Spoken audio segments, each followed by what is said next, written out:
আজকের আলোচ্য বিষয় হচ্ছে ওয়েস্ট বেঙ্গল স্টেট ইউনিভার্সিটির 6 সেমিস্টারের DSC2 হিস্ট্রি বিষয়ের সাজেশন নিয়ে। তো দেখো, এই তোমাদের history DSC2 paper some aspect of European history 1780 to 1839 অবধি, অর্থাৎ 1780 থেকে 1839 খ্রিস্টাব্দে ইউরোপিয়ান হিস্ট্রি সম্পর্কে তোমাদেরকে পড়তে হবে।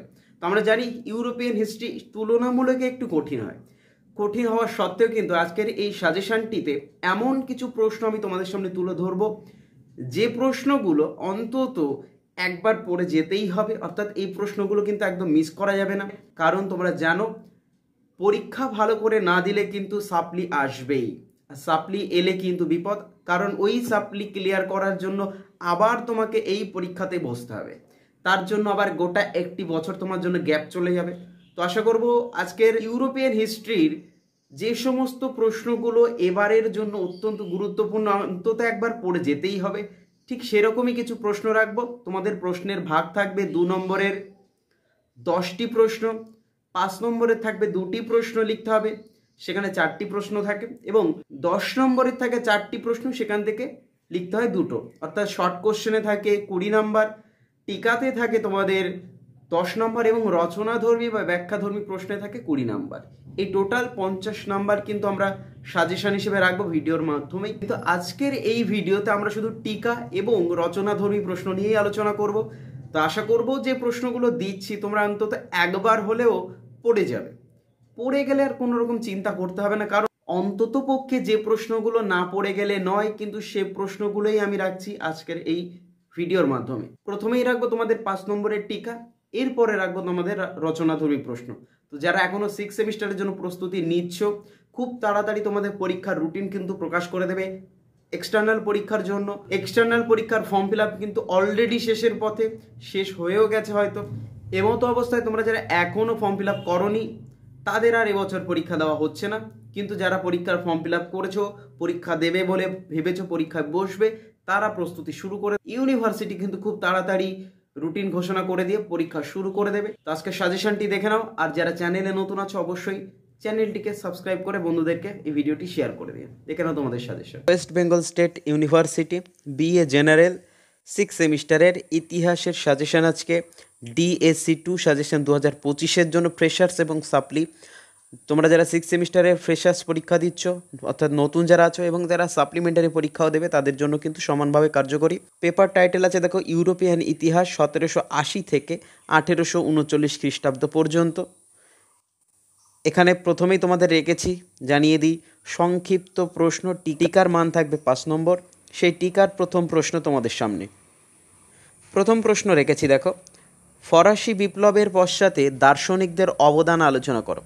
এখানেই বলে রাখি, এমনটা ভাবার কোনো কারণ নেই যে এইখানে 5 নম্বরের টিকাতে দিয়েছি বলে 10 নম্বরের জন্য আসবে না। দেখো, মনে হয়েছে 5 নম্বরের জন্য এই টিকাগুলো বা এই প্রশ্নগুলো আসতে পারে, তাই রেখেছি। যদি 10 নম্বরে আসে, তোমাদেরকে কিন্তু উত্তর কিন্তু 10 নম্বরের মতো করেই লিখতে হবে, সেদিকে নজর রাখবে। দ্বিতীয় প্রশ্ন আছে দেখো, মাতসিনি কে ছিলেন, তার অবদান কী ছিল, অথবা প্রথম বিশ্বযুদ্ধের কারণ কী ছিল। এই যেমন প্রথম বিশ্বযুদ্ধের কারণ, এই প্রশ্নটা 10 নম্বরের জন্য দিয়ে দিতে পারে, এটা তোমরা 10 নম্বরের জন্য রেডি করে রাখবে। পরের প্রশ্ন যেমন আছে, দ্বিতীয় বিশ্বযুদ্ধের আগে ফ্যাসিবাদের উত্থানের কারণগুলি কী ছিল, এটা 5 নম্বরের জন্য খুব ভালো করে পড়বে। 4 নম্বর প্রশ্ন আছে, বিসমার্ক কীভাবে জার্মানিকে ঐক্যবদ্ধ করেছিল। এই প্রশ্নটা 5 এবং 10 উভয়ের জন্য প্রস্তুত করে রাখবে, আখেরে তোমাদেরই লাভ আছে। অথবাতে আছে দেখো, 1971 সালের বলশেভিক বিপ্লবের পটভূমি আলোচনা করো। 5 নম্বর প্রশ্নে আছে দেখো, ভিয়েনা সম্মেলনের লক্ষ্য ও উদ্দেশ্য কী ছিল। এই প্রশ্নটি না এলে এর অথবার প্রশ্নটি কিন্তু অবশ্যই 10 নম্বরের জন্য ভেরি ভেরি ইম্পর্টেন্ট আছে। এটা তোমরা 10 নম্বরের জন্য তৈরি করবে এবং 5 নম্বরের টিকার জন্য তৈরি করবে। তো পরের প্রশ্ন, ভিয়েনা বন্দোবস্তের সমালোচনামূলক আলোচনা করো। আবারও বলছি, 5 এবং 10 উভয়ের জন্য রেডি করবে প্রশ্নটি। এবং 6 নম্বর প্রশ্ন, এটা টিকাতে তোমাদের 5টি করে প্রশ্ন রাখে। তো আমরা চেষ্টা করবো এই 5টার মধ্যে যেন অন্তত কমপক্ষে 4টি এবং ম্যাক্সিমাম ওই 5টাই কমন পেতে পারি, এমনই প্রশ্ন তোমাদের জন্য রেখেছি। তো টিকাতে এই 6টা প্রশ্ন পড়লেই তোমরা সবটা কমন পেয়ে যাচ্ছ। 6 নম্বর বলছে, ইউরোপের ইতিহাসে ফরাসি বিপ্লবের তাৎপর্য কী ছিল, তা লেখো। এবার আসবো আমরা রচনাধর্মী প্রশ্নে। রচনাধর্মী প্রশ্ন অর্থাৎ 10 নম্বর মানের। এখানে বলে রাখি, এমন নয় যে প্রত্যেকটি প্রশ্ন 10এই আসবে, 5 নম্বরেরও আসতে পারে, সেদিকে খেয়াল রাখবে। প্রথম প্রশ্ন তোমাদের সামনে রাখছি। প্রথম প্রশ্ন হচ্ছে, মহাদেশীয় ব্যবস্থা বলতে কী বোঝো, এটি ব্যর্থ হয়েছিল কেন? 2 নম্বর প্রশ্ন আছে, নেপোলিয়নের পতনের জন্য মহাদেশীয় ব্যবস্থা কতটা দায়ী ছিল?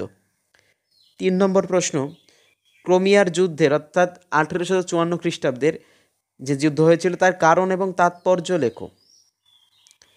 অথবা আছে মেটার্নিক ব্যবস্থা কি, কেন এটি ব্যর্থ হয়েছিল? একটি হলো মহাদেশীয় ব্যবস্থা, একটা হলো মেটার্নিক ব্যবস্থা। চলে আসবো 4 নম্বর প্রশ্নে। এখানেও 6টি প্রশ্ন রেখেছি, এই 6টি প্রশ্ন পড়ে গেলেই হয়ে যাবে। তৃতীয় সম্প্রদায় বলতে কী বোঝো? ফ্রাঙ্কফুর্ট পার্লামেন্টের তাৎপর্য কী? এই যেমন তৃতীয় পার্লামেন্ট বা সম্প্রদায় বলতে কী বোঝো, এটা যেমন 5 নম্বরে আসতে পারে। ফ্রাঙ্কফুর্ট পার্লামেন্টের তাৎপর্য কী ছিল, এটাও 5 নম্বরে আসতে পারে। পরের প্রশ্ন, কোড নেপোলিয়নের তাৎপর্য কী ছিল? ক্রোমিয়ার যুদ্ধের ফলাফল কী ছিল? এই যেমন এই দুটো প্রশ্ন আলাদা, এগুলো তোমাদের 5 নম্বরের জন্য আসতে পারে, খেয়াল করবে। অথবাতে আছে, নাৎসি বাহিনী ও হিটলারের উত্থানের কারণগুলি আলোচনা করো। এবং শেষ প্রশ্ন, ফ্রিজিওক্রাট কারা ছিলেন, ক্যাভুরের উদ্দেশ্যগুলি কী ছিল? এই দুটো প্রশ্ন কিন্তু 5 নম্বরের জন্য ইম্পর্টেন্ট আছে, এগুলো পড়ে যাবে 5 নম্বরের জন্য করে, আর 10 নম্বরের জন্য তো রেডি করে যাবেই।